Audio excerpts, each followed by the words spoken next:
Understand that my brother was inside it, he was among the survivors. So when you see a stop sign, you have to stop. It's not necessarily that the car is coming, but there is reason for that stop sign have been shown at that particular point in time. It could not be necessarily not come vehicle. It could be either a pedestrian, animal, or any other thing that. Other road. Yes, but at that point, it's not safe for your own lane to cross. That is why I think the sign stop should be observed. In terms of mountain driving, you stop to test your brake to make sure they are fully functional before you proceed. I'll say it again. I didn't get it. When it comes to mountain driving, you stop to test your brake to make sure they are fully functional before you proceed. So it's just precautionary. That is which stop is that? Mountain. Okay, so now, you know, our answers, anybody else wants to try? Yes, sir. Yeah. When you see the sign stop, either stop because of the law and regulations, it's communicating to you that you stop. If you proceed, it's not good for you. It can be anything for you to stop. Ladies. Jennifer always participates. I don't know what's happening today. Everybody wants to talk. Yes, yes. My own understanding about stop. First, there's the stop. To spell the word stop, we have S-T-O-P. Then we look at the S as stop in on itself. Then the T is to think. The O you observe.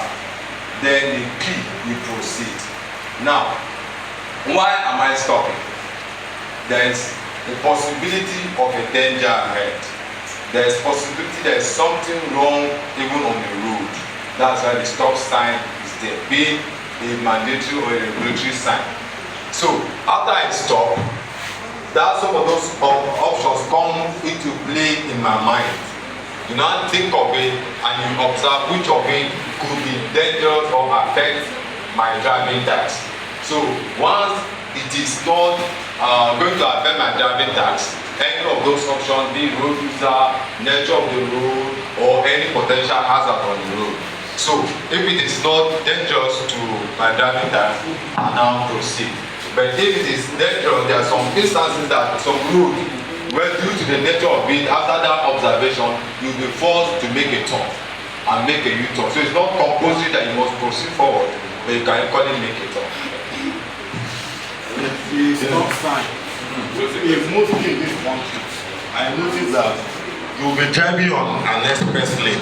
If let's say maybe Trump B, let me not just use the word express, Trump B. But you still see that symbol. It is not necessarily going to be all this we that are talking about traffic light. You just see the symbol, stop.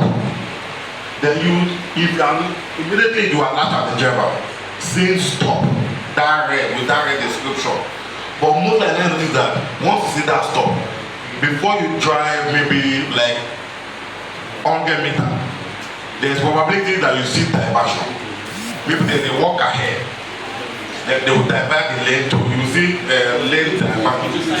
So they are not giving you that they are coming. They are already giving them something ahead. Because if they don't do it that way, there will be serious issue. If they don't put that stop ahead of this thing, the speed that most people are coming with, it will be difficult for them to match the brake before. So once there's that, you just see that stop. If or maybe beside they will see stop in rescue, you know that there's something you ought to be. You have to reduce your speed and something ahead. You stop or you keep moving. In this situation, I'm saying you cannot just stop on that express road because when you stop, you turn to the It's a wrong signal. Yeah, exactly. It's not a wrong signal. That stop when it doesn't stop. When you immediately look ahead, you have seen the diversion. Drive slowly. Slow down. Diversion ahead.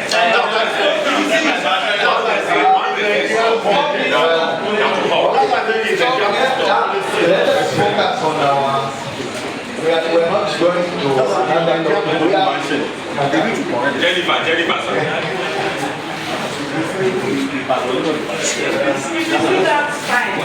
Don't find wahala, you know do like this. Not the traffic light. I'll still go to that traffic light. That order must stop. It means something is ahead. So, but it will not just stop like that. Especially on the highway, going and see that kind of stop. That is maybe there's a diversion the way it's said. There's a diversion. So you need to slow down a little bit and focus so that you know whether it's diversion. But you may enter that place and there's something. Why did you guys stop? Is what you ask in that kind of situation. Why did you guys stop? Normal, it's not supposed to even be written stop. Stop. It's supposed to be written out. Slow down. Then most time, slow down. Diversion.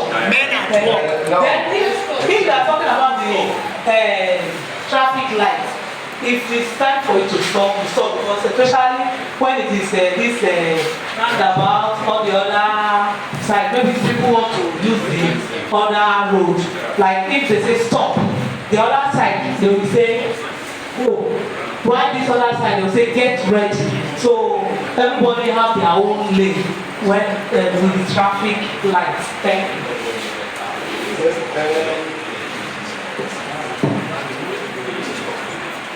You see, there's a reason why I just brought the topic of stop. And the stop, we know that it's the most important sign for the time. Yes, the stop sign. It's the most important. And it must be there. The situation is different. You know, the reason why we are talking about just a stop sign. There is a very big reason. You know, when there is a collision or an accident, the person dies, it becomes a what? The person dies. Isn't it? When somebody gets injured, it also brings the standard of accident to a certain level, isn't it? So, when the two vehicles hit each other, they go beyond economic repair. As long as nobody is injured, nobody is dead, it's only a damage. That accident, that crash, will only enter as the statistics of vehicles that were involved in it. As long as nobody dies, nobody gets injured. That is, you can't even have a sitting over it. Are we together? So, the stop sign, each and every driver, the mentality they should have when approaching the stop sign, the first priority, the main reason why you are stopping is to ensure there is no pedestrian. It's not about the other vehicle. That is the main objective. You are stopping is to give priority first to the pedestrian. Top priority. Vehicles second. Like a zebra crossing. Stop sign, where there is not even a zebra crossing, as long as it's a stop sign, it is automatically the zebra crossing is there already. But because we have a problem with driver education in Africa, that is why you find that at the T-junction, a person parks the positions the vehicle so much, even the pedestrian has no right of way to cross. You find an ignorant driver even telling the pedestrian, can't you see that this is a vehicle? Because he got a license and he was not trained properly. He was not even told the meaning of a stop sign. And he thinks a pedestrian has got no right. It is the very reason why the stop sign was created. It was the pedestrian. First, pedestrian. Yes. According to, I've seen some places whereby the stop signs are placed without the zebra crossing. Yes. Because automatic, it's automatic for us in Nigeria that whenever, even without seeing the stop sign, but by sighting that zebra crossing, a reasonable driver should stop. Oh, sorry. Not in Nigeria. You should get a reasonable, not train. No. How many people? Because they might not know. They will even see it and ignore it. Most drivers that I have known, okay, when I was driving, whenever I sight the zebra crossing, then I know I'm supposed to stop, I'm supposed to slow down here, because I know pedestrians will cross. But out of in a situation whereby there is a stop sign without the zebra crossing, no, it happens here in Nigeria very well. Stop signs without zebra crossing. What is the best thing to do there? The driver is, sometimes you not even see the stop sign itself. Sometimes you only see a marking, a white line. Yeah. That's a stop sign. That's why we have signs, signals, and markings. That now is a marking. And the stop sign is a command. Whether you like it or you don't like it, it's a command sign under the regulated category. So, this is why now you find that Nigeria is the highest country in Africa with the highest accident rate. How can that be reduced?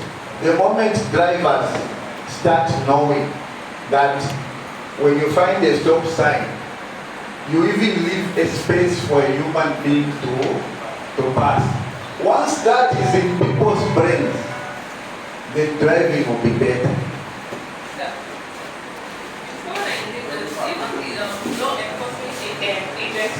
Even encourage these drivers to, like, you see a vehicle very close to the zebra crossing and the law enforcement will not stop them. Or maybe a pedestrian is crossing, a driver will not stop. The pedestrian will have to run across the road. Yeah, that is, it simply reveals the amount of ignorance the drivers have. That is where, you know, we've just been looking at the highway code, the Nigerian highway code. You will see these things are clear there.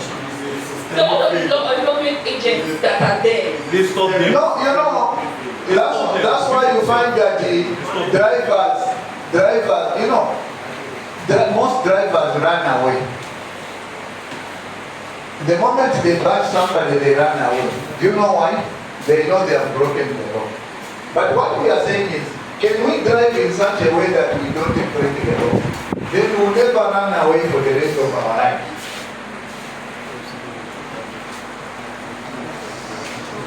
Even on traffic light, you see a vehicle parking, sometimes even bypassing a traffic light is here. Him is already on front here.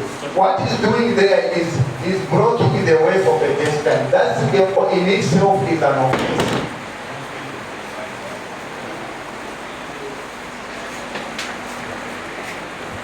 So, yes. In that scenario, you see the law enforcement agent, like for example, that the traffic light is showing red, and then you see some cars standing right in front of the traffic light, and you see some law enforcement agents standing there, and they will not do anything, especially in Lagos. Look, let me tell you one thing. Let me tell you one thing. It's not only Nigeria where traffic. The special features. Your gauges is